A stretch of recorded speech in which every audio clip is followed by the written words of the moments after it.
Assalamualaikum mikrofondagi izləyicilər, kəşfinizlər xeyirli olsun. Mən Adil Uyğur. Uyğur Tədqiqat İnstitutundan hammalarga səmimi salamlar. Ərəbdə institutunun müdiri, şundaqla Hacettepe Universiteti Özbek Fakültesi tarix və muxtasisi dosent doktor Erkin Akram müəllim bilan ötküzüb bulatqan xalqara vəziyyət və gün tərtib namlı proqramımızdakı yeni bir mövzunu oldu. Erkin müəllim, xoş gəldiniz. Hoş bulduk, rahmet. Xitay dövləti Xi Jinping Ruslan paytaxtı Riyadda çağırılan Xitay və Ərəb dövlətləri Ali Başqa yığınının işleşməsində mündəq bir təqdim tapılğan gaplarni qildi. Dedi ki, Palestin paytaxtı Şərqi Qudus bolğan bir müstəqil Palestin dövlətinin quruluşu lazımlığını alayda əşkərtib ötən boldu. Şundaqla Palestin xalqı tarixi zulm və yolluq haqqlarını bu hergizmi müzakere üstünde talaşlar qilishga bo'lmaydiganligini, Falastin xalqininki bu huquqlariniki o'ziga tegishli huquqlar ekanligini ta'kidlab o'tgan bo'ldi. Buning ustiga Arab davlatlari shunday Xitoy o'rtasida dialog, adolat, haqqoniyat izlash qatorliq temalarning o'rtaga qo'yganligini, bundan keyin mushu masalani yoki mushu temani yoki mushu hukm degan holda ikki taraf o'tirish munosabatini taraqqiy qilganligini bildirdi.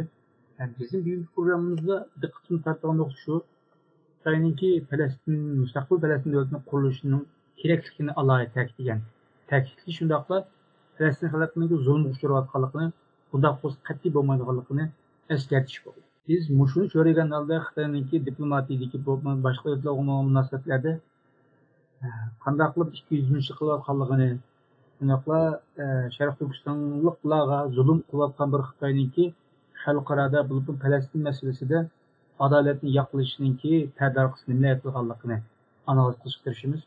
Aldı Erkin müəllim, siz bu meselenin səbəbindən bəkrak hazır. Xitayning dal mushundaq bir paytda Xi Jinping'ninki Palestin davasını o'ttirib qo'yishiningki nima uchun o'ttirib qo'ydi sizce? Hem de bu Palestin meselesi bütün Müslümanlarınki meselesiga aylanıp bolğan hamda. Şununla bu Palestin meselesiga sahip çıkan çağda şu bütün Müslümanların ko'nglini alalaydiganligini ishindi. İkincisi hem de Palestin meselesini deb turib, şu İsrailga ma bisim işitalaydi. Amerika bu İsrailga bisim işitadı bo'lmasa, Xitoy İsraildan chiq bu texnologiyalik qurollarni alalatdi. Şu qurollarni ba'zi vaqtlarda alamaydigan bir ahvolga tushib qolgan ahvollar bordi. Shuningga bu Filistin meselesi bilan İsrailga bisim ishlatib turib, balki shu İsrailning qo'lidagi ba'zi texnologik silah qurollarni ag'lab oldi deb. Bundan boshqa İsrail bilan Xitoy orasida shu yezichilik, shu terikchilik bilan munosabatli ba'zi nimalar bor, hamkorliklar bor. Aslında bu Xitoy şu soğuk urushdan keyin Filistin bilan bu İsrail bilan diplomasi munosabatni qurdi. Bundan evvel hep şu nimani Filistin xalqini qo'llab keldi yani. Shuningga bu Sharq Turkistonda burun yashaganlar biladi, Xitoyga davomli Arafat keldi deb Xitoyni ziyorat qiladi. Yasir Arafat. Bu xil ikki xillik bir siyosetni ilib berishi Xitoyninki ustiligini ko'rsatdi bu yerda. Yani hem ikki dushmanninki orasindagi ziddiyatdan foydalanalaydi, hem de her ikkisiga ayrı siyasetni ilib boralaydi. Fakat Filistin meselesi misalga şu 90'lı yıllarda Amerika'nınki prezidenti Bill Clinton'nınki vaqtida şu ikki o'xshash rayonda ikki devlet qurishni zo'rlagan. Hatta o'z vaqtida İsrail'ninki ve Filistin'nin liderlerini Camp David'ga chaqirib, ashada mecbur qo'l ilishtirib shuni kelishgan. Şu vaqtida Xitoyning ovozi bek chiqqan emas. Şu vaqtida qutlab qilsa bo'ladi, ya'ni ikki davlat modelini ve 1967'den evvelki ahvalga aylanishini şu vaqtida ching'aroq desa bo'ldi. Ama bu gapni hech kim demaydigan vaqtida Xitoy to'liq gap qilib ko'rsatdi. Bunun sebebi şundaq vaqtida o'zining mushu meselede bağlılığını, mevcut bo'lganligini ve mushu ishni hal qiladigan eng muhim bir oyuncu bo'lganligini ko'rsatish. Ama yaqinqi yillarda boshqa bir mesele bo'lyapti. Misalga Mısır bo'lsin, Suudi Arabiston bo'lsin, Katar bo'lsin, bu devletler İsrail bilan yaqinlashyapti. Hatta bir vaqtlarda mushu hozirgi Suudi Arabiston shahzodasi Selman mushu Mahmud Abbasga, yani Filistin halkının hükümetinin lideri bo'lgan Abbasga deydi, sen mushu Trumpning gibi kirmisan, uzan yalğız qalasan. Yani demek ki Filistinliklarninki taqdirini başkalarına tashlab qo'yishning bir niyeti var. Yani çünkü İsrail bilan munosabatni jirik qilishni xohlamaydigan bir ahvol bor bu Arab davlatlarida. Bunda bir paytda Xitoyninki bunday gap qilishi qanchalik ta'sir yetkazdi bilmayman, ama qolgan musulmonlar, yani O'rta Sharqning sirtidagi musulmonlar uchun buningki bir Xi Jinpingninki gap so'zlari bir ta'sir bo'ladi deb o'ylayman. Malum hazır siz degandek bu Xitoy Filistin meselesini yaklığa vaqtida başka Müslüman devletlerininki yoki musulmonlarning ko'ngli tutaladi dediniz. Muşu noktasına qarag'an vaqtida ko'ngli tutish noktasini deyapti menda. Sharq Turkistonda musulmon deydi. Ama zulmni en chekka yetkazib, en og'ir zulm qilyapti. Ama bu meselede bu Xitoy başka Arab devletlerininki yoki musulmonlarning tishiga tegib turishni o'ylashmadi mu? Bu İslamga ondaq ishonadigan bir Xitoy emas bu. Öz vaqtida Dalai Lama 18 yaşdan Beijing'e bardı. Beijing biri Mao'la sohbet qildi. Mao komünizmning nim bo'lganligini tushuntirdi.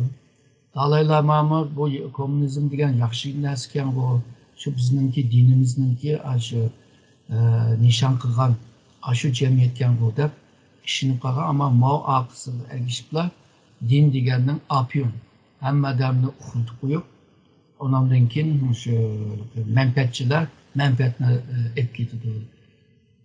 Yani siyasi qo'ymichilar bu dinni chin islab oldi degan vaqtida Mao'ga bo'lgan ishonchisi tugab ekan. Shunga o'xshash Xitoy, hozirgi Xitoy hokimiyati diniga undaq ko'ngil bildigan, dinni o'qib, tushunib, nima deyapti, nima demayapti deganni o'ylamaydilar. Bular yolg'izlar din degan narsani opium deb ko'rgandek, shundaqla din deganni bir siyosiy asbob, ya'ni bir vosita qilib ko'ryapti. Misolga Sharq Turkistonliklarga qarshi musulmon bo'lg'achqa u yerda zulm chektiryapti. Zulm tatqizyapti. Bu yer kelgan chog'da bu Sharq Turkistonliklar musulmon emasdi. Arablar mecburen ularni musulmon qilgan dedi.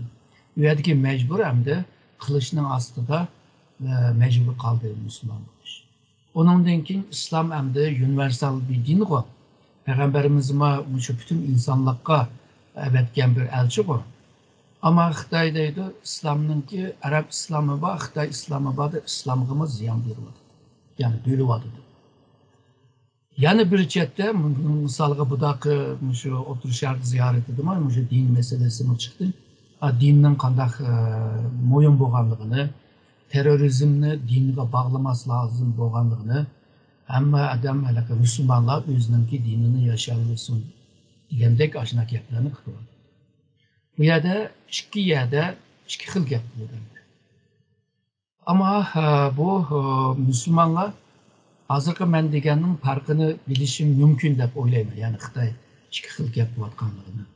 Fakat başka menfaatlar bor hamda shu siyosiy, iqtisodiy, energiya, harbiy, mutafiya degandek o menfaatlar bo'lgandan keyin Xitoyninki shu ikki xillik, ikki yuzlik diniy siyosatga ko'z yumib kelyapti.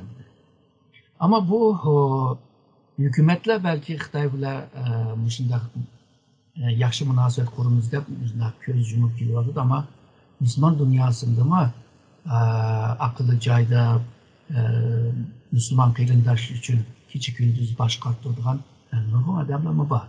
Şununla bu Xitay'nınki bu iki yüzlük ahvalı uzun müddet mi devam kılamaydı dep oylayman.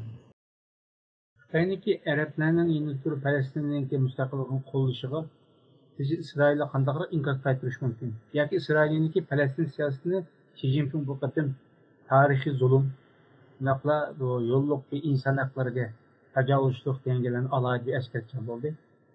İsrail sizce qandaq inkos qaytarish mumkin? İsrail hem de bu gapni jiq anlab keldi hem de.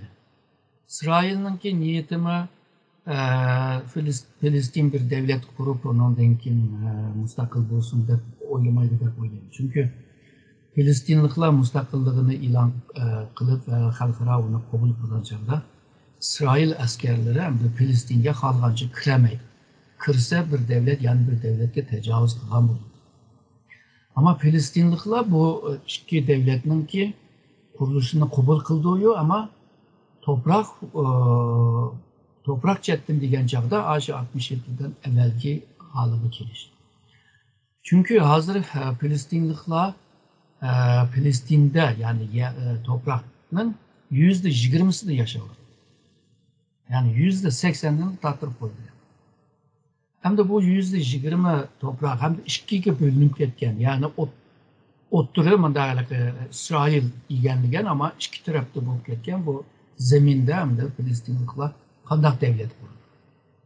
Şununla bu quruq bir gap bo'lib qoladi Filistinliklar uchun. İsrail mi mevcut halini qabul qilsanglar, Kudüsni mi shu İsraillarninki paytaxt bo'lishini qabul qilsanglar, so'zlashimiz davom etadi. Şununla Trump hükümeti mi shu o'zininki Amerika'nınki büyük elçiliğine nimaga Kudüs'e yutganning sebebi shu, ya'ni nima İsrailni qo'llayapti. Ya'ni Filistinliklarni qo'llamayapti.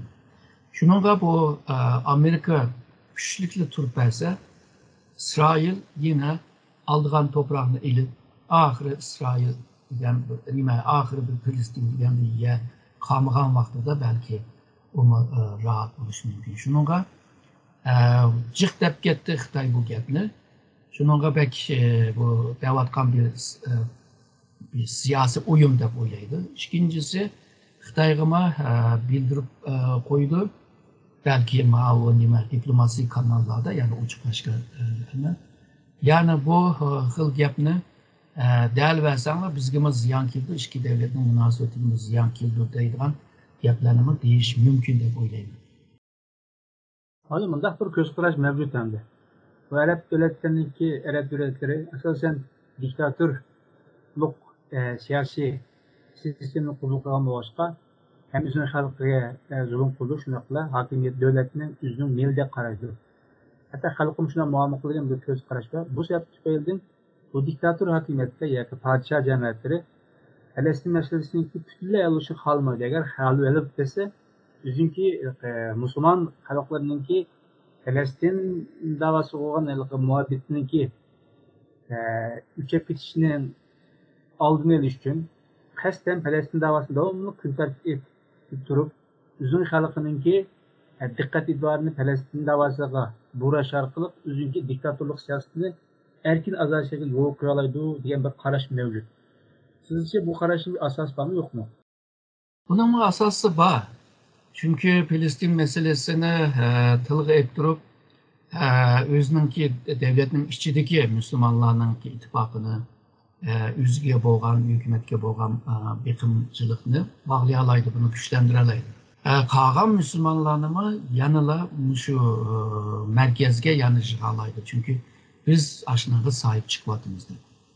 Ama bu degan 67'deki o jangda, 6 günlük jangdan keyin Arab devletleri hem de İsrail ile urushallaydigan halda emasligini hammasi tushundi.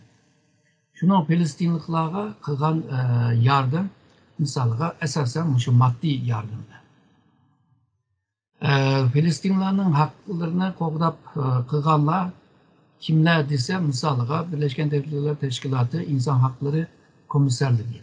Ularda nurgun şunda kararnamını çıkargan, şunun İsrail hükümeti, şu Birleşken Devletler Teşkilatı İnsan Hakları Komiserliği ve pek cık tenkit kıldılar. Şununla bu Filistinliklara yalğızla maddi emas, hem de diplomasi cihette, siyasi cihette, hatta Filistinliklarning ki turmuşunu yaxshi qilish ve milletning taraqqiyoti uchun boshqa narsalarni o'ylash lozim. Yaqinqi yillarda buni pek ko'rmayapmiz. Filistinda bir vaqa bo'lgan vaqtida bir qancha musulmon davlatlar chiqib gap qilib qo'ydi. Belki ovozi eng ching chiqqan shu Turkiya. Qolganlarning ovozi bakmi ching emas. Shuningga bu shuna davom qilgan bo'lsa, abaqi bu siz degan diktator hakimiyetninki o alaytligi, yani bir meseleni yaratib turib, o meseleden tüpeyli xalqlarni o'ziga bog'lash meselesini acizleşip qilishmi mümkün endi. Ondan başka bu Müslüman dünyasında yalnızla Filistin meselesi emas. Hem de Keşmir meselesi, Arikan'daki Müslümanların meselesi, Somali'den aşı Şimal Afrika'daki Müslümanların meselesi, hazır gün tertipte halkara siyasi merkezde en mühim olan bir mesele Uygur meselesi. Şununla bu Müslüman meselesinin köpeyip geçişime, o Filistin meselesini köpeygenlerini arsıga ekir koygan buluyor. Yani yegane bir Filistin meselesi meselesi. Bu o diktatör hakimiyetlerinin Filistin meselesini bana akıp durup özününki məbbətini qoğdaydıgan ahvalını acizlaştırıp koydudu. Malum bu Türkiye'de devamlı kaldı. Kuşlak dur gepler yanına. Asas gün tersiyle geldi. Bu kandak ise Filistin mesil davası ile Şarkı Türkistan davası. Öpücü vaxtlarda Türk halkının yoksa Müslüman bunda olan için hükümet tarafı olmuşsun veya ki bazı çoğun rehberlik tarafının olmuşsun her zaman mazlum bir vaxtda Tunjuk Aksakallığı Filistin davası. Şarkı Türkistan halkının ki o mazlumluğu onun qaraganda sel törep urun sürdü. Devamlı Filistin davası bekrak ehemmiyeti oldu ama Şarkı Türkistan davası, Şarkı Türkistanlıklarının meselesiga Filistin halkının meselesi köngül bölgençlik bölünmeydi diyen bir söz qarash mevcut. Toplum bunu muhafızkar ya ki bu dindar katlamda bu bekrak var ama bu milliyetçi katlam bekrak gün tertip yapıldı. Sizce bunun sebebi ne?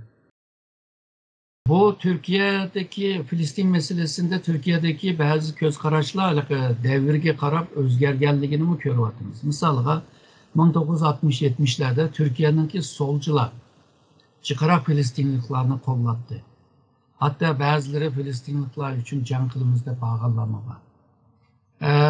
90'lardan kin Türkiye'de solcular emez, oncular. Olup mu bu muhafazakar taraflar bularındaki çıkarak kollaşka başladı. Filistin ise Türkiye'de hele onu kollaydıgan adamlar hele var. Yani birisi hem de yakın zamanda Türkiye'de bu dindarlıkma güçlendi. Bu dindarlık güçlenişiyle bazıları dindarlık degenin şu Arapçılık degen tek düşüncemi var. Şununla bu Araplarga köngül bölüş Türk halkıga emas degandek manda bir nimam var, düşüncem var. Bundan başka bu Osmanlı hakimiyetiyle mi münasebeti var? Çünkü Osmanlı hakimiyeti bu Arapların hemsini şu hakimiyet aslında tutkanlardı. Yani ulanı uruktukan da kördü ama Şarkı Türkistanlıklarını hem de pek jirakta Osmanlı ile alakası bulmayan bir cayda da kördü. Hem de bu göz kararla doğru mu hata mı ona talaş tartışın hacet yok ama bu bir mevcudiyet. Bu mevcut mu da ahval. Şununla Türkiye'de Şarkı Türkistan'dan kollaydıganlarımı var. Hem muhafazakarın işçiliği var, milletçilerin işçiliği var. Ama solcuların arasında pek az. Çünkü bu Şarkı Türkistan meselesi bu oncular hal kıldığı iş, solcuların hal kıldığı iş emesdi. Gördü. Ama Şarkı meselesi ne karşı solcuların ki kızıkıdığan ya ki ulanın arlışıdığan bir işten de aslında. Şunun Türkiye'de bazı meselelerini oңcu ve solcu nokta nazardan qaraş biraz kıyım buldu. Çünkü biz düşüngen sol ve oң emas değil mi? Bu Türkiye'deki hazır Uygurlarga bo'lgan ko'z qarashda ma yaqin qilmishi evvel günlerde yani bu 12. ayın 9. günüde Şarkı Türkistan'da ki bu ırkı kırgınçılıkның mahkemede karar kılıp çıkarganның bir yıllığı günü. Bu yerde Türkiye'de mi nurgun yerde muşunu kollaş için namaş kıldı. Ve 81 vilayet var, 77 vilayette namaz kıldı. Yani bu Türkiye'de bu bakkan bir ahval emas. Yani bu birinci kıtım muşunda keng kölemde vilayette Uygurlarını kollaydıgan bundan namazlar oldu. Demek ki Uygurlarına köngül böldügan, Uygurlarını kollap destekleydigan insanlarına köpüyvadıdı dep düşünsek oldu. Malik ya Türkiye'nin 9. kışkı kurup hazır Palestin meselesi ve Şarkı Türkistan meselesi. Müslüman dünyasındaki bundak bir derisi qaraydigan bolsak, elbette Palestin meselesi xili aldı tur dendi. Eli hükümet tarafı qo'llashayotgan bo'lmasin veya ki xalq tarafidan qo'llanishayotgan bo'lmasin, xili aldı turdu. Hatta Malayziya o taraflardan Palestinlik o'quvchilarga nisbatan bu imtiyozlar xili ko'p deb anladım. Başka Arap devletlerimiz şundak deb anlagan bolduq. Biz endi ma'lum jihatdan bir Müslüman, yani Müslüman dünyasının bir partisi, Türk dünyasının bir partisi, yaqin geleceğe bir vaqtda insaniyet dünyasının bir partisi. Müslüman 90 bir vaqtida biz bu Şarkı Türkistanlık qo'yish ve teşkilatlar yoki shaxslar şu Müslüman dünyasida Palestin davasidek bizim davani taxmin taraq qildirish uchun nimalarni qila olamiz? Hem de bu Şarkı Türkistan Uygur meselesini halkaralaştırış cihette mühim bir meseledir sizce. Yani Şarkı Türkistan nüfusunun köpü hem de Müslüman Türkler. Bunlarınki koş kimlik var. Yani Müslüman kimliği var hem de Türk halk kimliği var. Şununla bu iki dünyaya köngül bölüş lazım. Hem de bu iki dünya mı Şarkı Türkistan meselesi köngül bölüş lazım. Bu bir vazife ya ki nime emas. Yani dalık qo'ygan ish emas. Bu bir mecburiyet. Meyli milli cihette, meyli dini cihette bunlar mühim narsa. Çünkü Şarkı Türkistan bu Türk halkınınki ana yurdu. Bu Şarkı Türkistan İslam dünyasının en şarkı toprağı. Bu ya Şarkı Türkistan Müslümanlaşkandan keyin Müslümanların qo'g'daydigan bir zemini, bir toprak. Şununla Türk halkı olsun, Müslüman halkı olsun bu toprakның qo'g'dash meselesini yalğızla Şarkı Türkistanlıklarga taşlap qo'yish olmaydi. Hem de bu hazır men deganni bütün İslam dünyası, Türk dünyasını anlatış lazım. Ama anlatkan vaxtida bununki bir keng kölemde inkas bulamdı. Yani bunun ihtimali töve. Çünkü bugünkü halkara münasebette hemimiz bilimiz münasebetninki oyuncuları hemisi devlet. Her bir devlet bir oyuncu. Aktör. Şununla bu xil devletini hem de ulus devlet deymiz. Ulus devletininki bir alaydılığı, devletinin menfaati hemen hemen a'la. Ondaqda urug' tuqqan millet, dindaş milletlerini qo'g'dab ketemeydi. Ularning menfaatiga pek ko'ngil bölemeydi. Çünkü devletin menfaati başta keldi. Fakat bu Müslüman ve Türk dünyasında hükümet emas, misalga devletninki akademisyenler deyli, bazı jurnalist deyli, halkның bir kısmı deyli, Bular hem de belki hükümetiyle okşaş oylamaslık mümkün. Yani Şark Türkistan'ın meselesini özününki bir meselesi de Kürdü de boylayın. Meyli Keşmir'den Filistin'e, meyli Arıkan'dan Şark Türkistan'a, bu yerdeki Müslüman meselesini hemen mesele bizimki meselemizde sahipleniş mümkün. Şark Türkistanlıklar için bu mu lazım? Yani yalnızla üzemez. Özgü okşaydıgan kimlikte okşaş kimlikine turşuganlarının ki derdigime derman buluş lazım. Şark Türkistanlıklarla köngümü keng buluş lazım. Ufuk keng buluş lazım. Bu vakti de onundaki kağanlarının köngünü alalayız. Yani bir mesele hem de Şark Türkistan meselesini insaniyetinin meselesiga aylantırış meselesi var. Eğer de Şark Türkistanlıklar Müslüman dünyasının ki meselesi bile çatığı bulmasa, Türk dünyasının meselesi bile çatığı bulmasa, yalnızla özünün meselesi bile, özünün mahalle, özünün aile meselesi bile bu kesse, o keng dairedeki halkının köngünü alamaydı. Ondakta hem İslam dünyası hem Türk dünyasını eşip, bütün yaşardaki dünyaya içiliş lazım. Yani bütün insanlıkların meselesi bile şoğulmak lazım. Bu meselenin biri Şark Türkistan meselesi. Yani sen keng dairede bir göz karışım bulgan çağda onundaki başkalarını mı üzerine celip kılalayısın. Başkaları mı onundaki senin meselen bile şoğulduğun, köngül böldüğün, destek böldüğün ahvallar peyda bulurdu. Hem de bunda bir ahvalda kıldığın iş hem de çeteldeki Şark Türkistan teşkilatları bu devletlerinin ki evvelkimen diyen akademisyenler, münevverler, cemiyet erbabı, jurnalistler ve dini liderlerle görüşüp durup bu meseleni anlatıp durup onların kolgu düşürüş lazım. İsrafçılığına kolgu düşürüş lazım. Hem de aşırı devletinin içinde bir hükümetke bir isim işinteleydiğen bir atmosferini yaratılış lazım.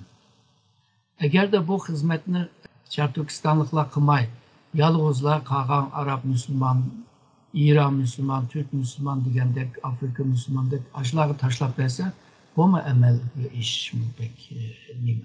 Biraz tersemden emelge iş. Mesela hazır Şark Türkistan davasında Afrika'ya tekrar içleme vardı. Neçə yıl oldu Afrika'ya içilaylı. O yerde nurgun Müslüman kıyındaşlar var.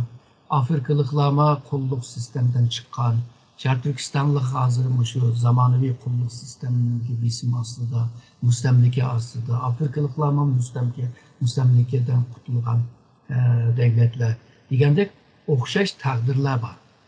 Misalga şu okşaş takdirine ortaklaşkan vaxtıda Afrikadan mı qovlaydigan adamlar, cemiyetler, devletler çıkıdı. Ama eğer de yalnızlar bir yerge bağlı kılıp dünya közüyle yani dünya göz karışıyla karmaydigan bolsak bu vaxtıda nurgun nimeden qovlaştan kur kaldıgan gepemdi. Üzümüzün noktasından başka, Türk dünyasının noktasından, ondan alıp Müslüman dünyası yani Müslümanlar noktasından, ondan alıp insan noktasından bu meseleyi karaya alsak, üzümüzün nokta tar daireki kimlikini alıp durup, hangi meseleyi bütün kargı bulduğu demek çok sizlendi. Yani üzümüzü baştan orunu koyup durup, meseleyi karaş ve şu bu hiç hareket kılış, toprak terkivatsız abi.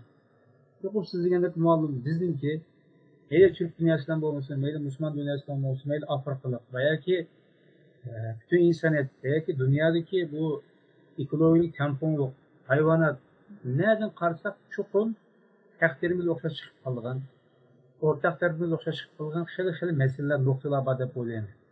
Şu noktadan köpek ta'kidlash arqali ular bilan munosabat o'rnatqili, hatto hamkorlik o'rnatqili, bizni texim yaxshi tushuntirib bo'lganligiga o işimiz. Malum ahırda siz bizim nima qilish kerakligimizni deb o'tgan bo'ldingiz. Dal nima qilish kerakligimizga shu Xitoylarninki Falastin davosi bilan Sharq Turkiston pozitsiyasidan iborat ikki yuzlamachiligini shu Arab ziyolilariga, Müslüman ziyolilariga, naqshchilarga, mashhur shaxslarga anlatışınki faydalı bular yok mu sizce? Tabii buludu. Yani bunu belki bazı adamlar göremigen oluşu mümkün hem de. Türkistanlıklar belki baldur köreli geçken. Yalnızla bu Xitay'ınki Müslüman dünyasında oynavatkan bu oyunlardan başka Xitay'ınki İslam'a, Müslümanlığa belgen bazı itikadı üstünde belgen ziyanlarını ve yamanlıklarını pürsüş lazım. Yani misalga Avrupa'da birisi eğer de bizimki İslam akademiye bir teyip bağım olsa bütün Müslümanlar bozulup gidiyor. Ama Xitay'da bunda nime kılgan yamanlıklar pek köp. Peygamberimizin resmini sızıp nime çakmak filmde oynap yürüdü yani oyundu. Misalga değil mi? Kur'an-ı Kerim'nimi normal bir kitapnın ki yeriga qaravatıdı. Peygamberimizni bir Allah'ın elçisi deb ko'rmay, onu bir siyasi bir lider deb ko'ravatıdı. Yani bir teşkilat kurgan bir adam deb ko'ravatıdı. Bular hemisi bizning İslam medeniyetimizga xilaf bir ahvoldir. Muşlarını tushundirish lazım o degan İslam dünyasındaki adamlarga. Ve özümüzdeki tatvatkan bu zulümlerine anlatışıyla birlikte bu zulümdeki bir kısmı şu İslam'nınki en şartlı zeminini qo'llab bu farzini adalavatkanlığını anlatış lazım. Yani bu tönügünle payda bo'lgan bir dava emas, bu 100 yıldan beri devam kılıvatkan bir dava. Muşlarını anlatış lazım deb o'ylayman. İyice kurmanla biz bugünkü programımızda Xi Jinping'inki Palestin'ninki mustaqilligini qo'llash kerakligini degan so'zningki sabablarini shunaqla bunga arab dunyosi bo'libmi qanday inqaz qaytarganligini va Isroilning buni qanday ko'rsatganligini va Falastin davosi bilan Sharqiston davosiningki Türkiye ve başka Arap devletlerinde qaysi xil darajada ekanligini anlatib o'stirishdik. Erkin size ko'p rahmat. Men rahmat aytaman.